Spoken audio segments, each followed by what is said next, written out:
There's a reason why, whether it be the United States, China, Australia, Taiwan, there's a reason why if there's an exercise that's huge, you announce it. You say, everyone, we're conducting this drill. Why? You want eyes. You want a demonstration. Media is such a powerful tool for the military to use, and we try to do our very best not to show like, hey, Taiwan's great. It's more of like, all right, this is what they're doing. This is the exercise. What does this mean for the world, right? So Taiwan just completed its Hangguang military exercises, annual war games in Taiwan that happens every year. It's been going on for over 40 years. To cover it this year, TaiwanPlus has been following it from beginning to end with a lot of interesting things that's happening this year that's different from the past. Today we talk with Hami Okan, who's been covering this. Welcome. Thank you for having me.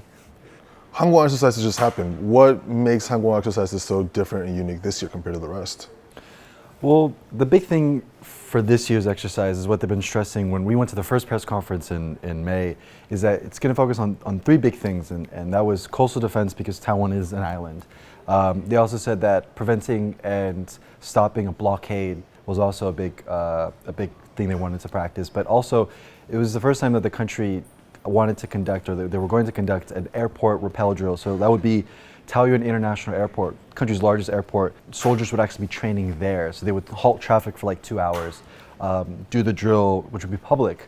So that was the biggest thing that they wanted to showcase, that kind of protecting this key infrastructure across the island. What's the significance of it this time in terms of global politics, geopolitically? Well, I think what's really interesting is that, militaries around the world, their job is to practice how to defend their country, right? But the unique thing about Hangguang, from covering it from my perspective, is that it's different from covering a exercise at a military base because it's behind closed doors.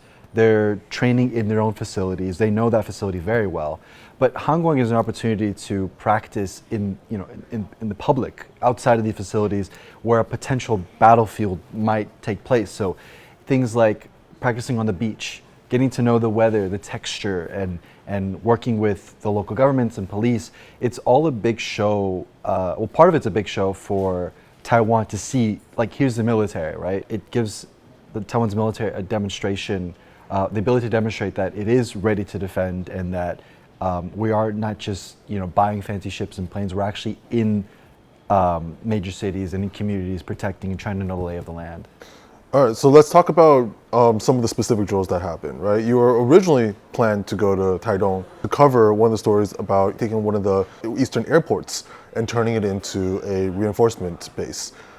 What is that, and what happened? It's this whole concept of what the military is saying is force dispersal. It's basically this concept where you want to pull things away from the front line. We don't know where the front line would be, but you want to pull things as far as possible away where they're survivable. Taiwan's military was scheduled to use Taidong's Fengnian Airport, a civilian airfield, to practice how to land cargo planes and F-16s on Tuesday. But those drills were canceled due to weather concerns from nearby typhoon Doksuri. The exercises would have practiced a scenario where, in order to protect aircraft, Taiwan would pull back its planes from western bases close to China and redeploy them to the east coast. In the event of a war, this would help Taiwan preserve its fighter planes, but analysts argue that it's only part of the solution. If a damaged plane lands there, well, do you have the repair parts? Do you have fuel, ammunition, that kind of thing already pre-positioned? Short of that, it's great to have a wider set of places to land in and to deploy from, but it's not going to complicate China's strategy unless you can have all those pre-positioned stockpiles. So we'll back that up to like Monday. So what's really interesting about this year's Hangguang is that there was a typhoon. It was expected to make landfall, and it kept shifting towards the south, away from the island, away from the main island. Where we were scheduled to go was Taidong, that's to the east. But because there's a lot of rain there, we were getting messages from the Defense Ministry every hour, updates of, hey, this might happen, this might not happen. We were scheduled to leave Monday afternoon to go to Taidong, to a civilian airport, to see the military kind of convert this small civilian airport to like a full-on military base. And we were 2 hours ready to go, suitcases packed, camera equipment, we're ready to go. You know, we're feeling a little excited, a little anxious, ready to go. And then we got a message that it was canceled because of the typhoon wind, which makes sense because fighter jets can't fly in too heavy of a wind, or you don't want to just take that chance. This is a drill to simulate what would have happened. If there was strong winds or heavy rain, you know, whether typhoon or not, isn't this something that the military technically should be simulating? And you know, is this a missed opportunity, sort of say? There's a big consensus that from the conversations I had reporting on this is that it's not going to be. Typhoon season is a no-go for any military operations. I mean, even today, I'm not sure when this airs, but today, this morning, there were no ADIZ incursions, and a lot of people are saying that it's probably because of the typhoon. And we've never seen that before, like triple zeros. We're talking no aircraft in the region, no breaches in the ADIZ, and no ships in the area. You spoke about the coastal defenses, right? It's one of the biggest things you've mentioned before, talking about red beaches. How, you know, this is almost like a staple of these military exercises. Was there anything different about this time, or, you know, what more can be said about this time that made it a little bit different or not? I think what was impressive was the coordination and the different use of military vehicles and weapons. And we saw a javelin there at, you know, on the battlefield, which I'm not sure if that was there before, like last year, but I think the war in Ukraine has emphasized these more mobile systems. And we saw a reconnaissance drone flying about an hour before the drill started, which was simulating what they would actually do. So if they see any sort of suspicious activity, they'd fly a drone up, scan the area, see what's going on, and come back. But in the sense of what was different, I think just the seriousness and the scale of it was pretty different. So we were watching from the vantage point of the beach next to Taipei Port, but then behind us, there were two other helicopters that were simulating like a behind enemy lines attack, which we saw a rehearsal of that 2 weeks before that. So just the scale of it, I think, was the most impressive thing. One of the big highlights this year is the first time ever they've shut down Taiwan International Airport, you know, the international airport in Taiwan. They shut it down for some time to do drills there. The typhoon was still going on. It was still being affected weather-wise. Significance of this, and what was it like there? So we woke up at 4. We made our way there at 5:30ish, 6ish. We were the first one there, which was fantastic. We got that corner spot.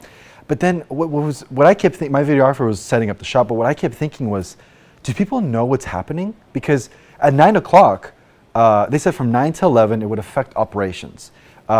People were saying that it was thousands of travelers, which makes sense because it's a lot of flights, but only in the end, I think maybe 8 or 9 actually got their schedules adjusted. You can see that when we got there, all the aircraft were lined up like, you know, a regular day, but one by one, they were leaving. So it turned, in the end, a couple minutes before the exercise, just an empty runway, so that the helicopters can come in, land, and there's no disruptions. But at 9:40, when it started, you know, I was hearing a family that was there, you know, like, oh, like, look at the plane, what's that? And out of nowhere, Apache helicopters, you know, and Special Forces Black Hawk helicopters, they land, you know, guys dressed in red, the enemy, they come out, and you're like, you know, I would hope someone's gonna explain to them, this is an exercise, you know, nothing's happening. For the first time ever, Taiwan's military is conducting a simulated air attack here at Taoyuan International Airport. It comes as day 3 as Taiwan's annual military drills are underway, which tests the country's response to an attack from China. And a part of that response is on display here. Troops are learning how to prevent Chinese soldiers from quickly capturing Taiwan's largest international airport. While soldiers have carried out similar drills in the past, this is the first time it's being done on a potential battlefield. 这个演习通常都是在其他地方做，或者是用模拟的方式。那这次很难得的采取实兵的方式，这也让整个的验证这次演习的实兵演练更接近实战的状况。I would have loved to be inside the airport talking to people, which maybe if they do it again, we would have done differently, just to get there like, hey, do you know that this is happening? Do you know there's a major operation happening right now? So in the end, they only shut down the airport, well, they only shut down runway, I think for about 30, 40 minutes. And it was a quick exercise, which a lot of media were really upset about, which I don't think it was reflected in the reports, but because not only was it far away, I think it was like 3-4 kilometers away, but it was so quick. So no one really had a time to process what was happening. So we managed to get a shot, and then we did a quick report, went downstairs, filed, and we left. But other media that didn't know what was happening, didn't speak the language, you know, if you blinked, you missed it. And that was one thing I was a little disappointed about, the fact that it was so quick. So I mean, this goes back to the similar question that for the coastal drills, right?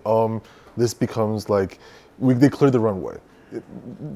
If there were invading forces, then I'd be like, oh, is the runway clear? Now we're going to land our helicopters, right? Granted, there is definitely a sense of safety concerns, right? But, you know, and it's so quick, you know, there's no, like, I went with you to the coastal defense, you know, it wasn't long per se, but it felt like it was in a kind of a rehearsal terms, like a full run through, right? This one almost felt like, all right, let's just do this quick number, and it's short.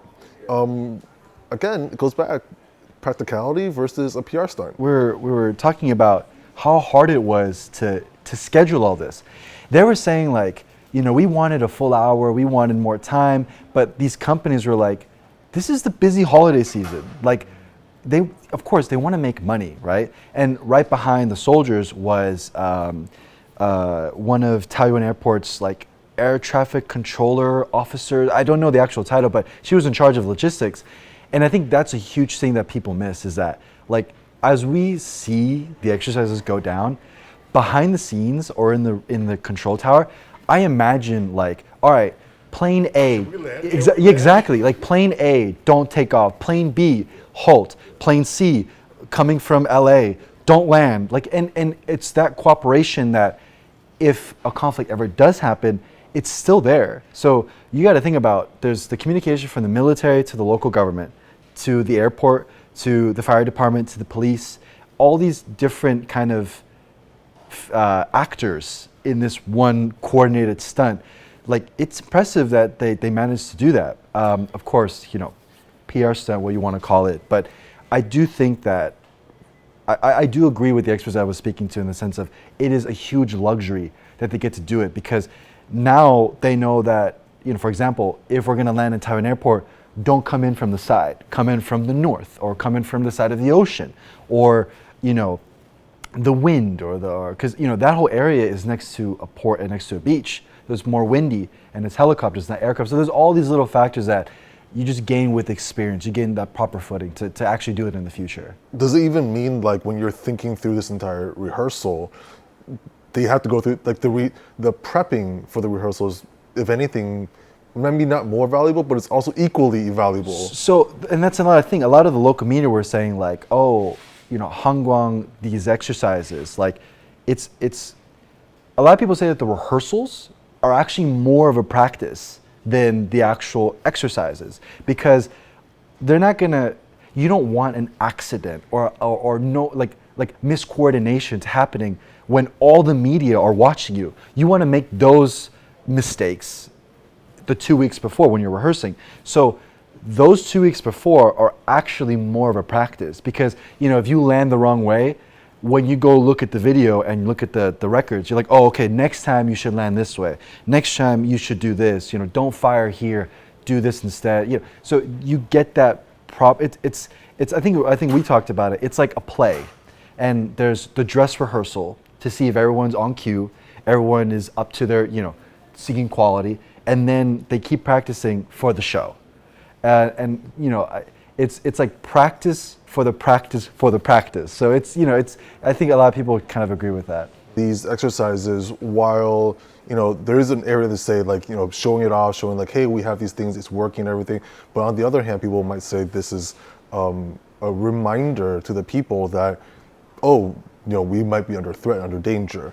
Do you think that this puts in fear? Do you think this puts in a sense of safety or more of a sense of fear? It's a really interesting dynamic, because, I mean, covering military exercises at a media event. So when the Defense Ministry says, hey, we're having this event, come check it out. You know, they take us in the bus, they take us in wherever transportation, and we get to the base and they give us a briefing of what's going to happen. But the interesting thing with Hangguang is that, and I feel like for either school children passing by or just parents, right, it's so public, and there's no sense of, hey, we're going to do this drill, at least that I know of. So when we get there, 10 minutes before, it's your average park. You know, kids are playing there. And then a couple minutes later, special forces helicopters are dropping in what looks like, you know, an attack, and, you know, it's real guns. It's, you know, real, it's not real ammunition, but it's real components and equipment and tanks open in the street. So, I mean, I can imagine there's this sense of fear of like, oh my God, what's happening? But at the same time, knowing that the military is keeping this in mind when it makes its preparations, it's like a double-edged sword, because you don't want to instill fear to the public, but you also want to instill the sense of confidence, like, don't worry, we got your back. So it's a really, really interesting dynamic. It seems like, you know, whether people call it a PR stunt or there are benefits to these drills, these things have been happening and will probably happen for the foreseeable future. And, you know, they're essentially rehearsing for a play or musical that hopefully never premieres. That same exercise has tons of different meanings. If someone's military is trying to give a sign to China, it might be a sign of, hey, this is what we're prepared to do, and this is our defense strategy, right? But if it's a sign to the United States, then it's like, oh, well, this is a sign of, hey, we're doing the right thing. We are investing in these things. If it's to the European community, it's more of like, hey, look, you need to be more involved in the Pacific, like opening a NATO office. So this whole thing is about military exercises. They're not just random, you know. They're scheduled events, trying to get the media to look at what's happening in the situation. So, you know, it's not like Taiwan's done. There's another drill next week, and there's more drills next month. So it's always going to be a continued thing.